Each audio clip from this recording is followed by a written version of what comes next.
A man finds himself trapped on the edge of a 100-meter-high cliff, where the slightest misstep could send him plummeting to his death. Desperately clinging to the ground with his fingertips, he struggles to maintain his grip on the loose, shifting sand. As he slips closer to the edge, he resorts to using his face as a brake, barely managing to stop his descent. Suddenly, his phone rings from inside his backpack. Should he answer it? Not answering a call from his wife could have consequences far more severe than falling off the cliff. But the moment he lifts his hand, his body will slide further down. Adjusting his position, he presses his face firmly against the ground and reaches with his other hand, finally grasping the phone. But in the next instant,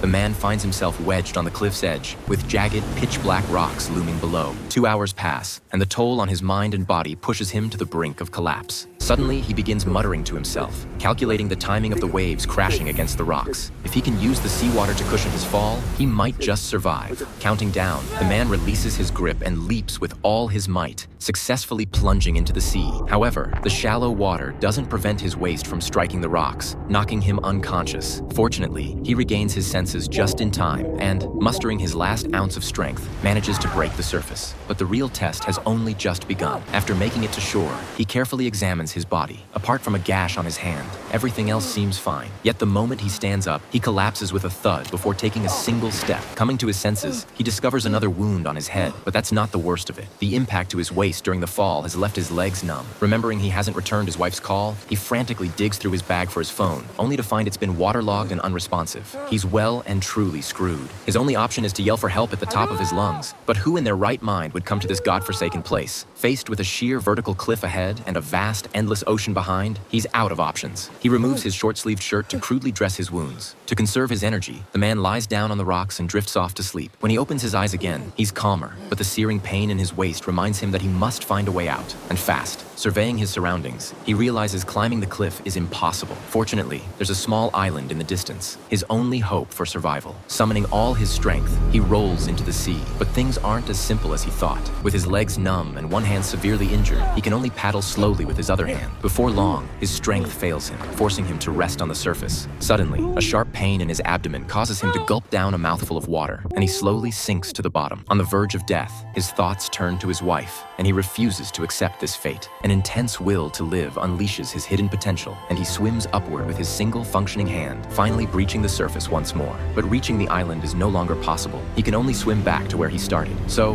how will this man escape with his life? If you're intrigued, check out the Spanish film called Solo to find out.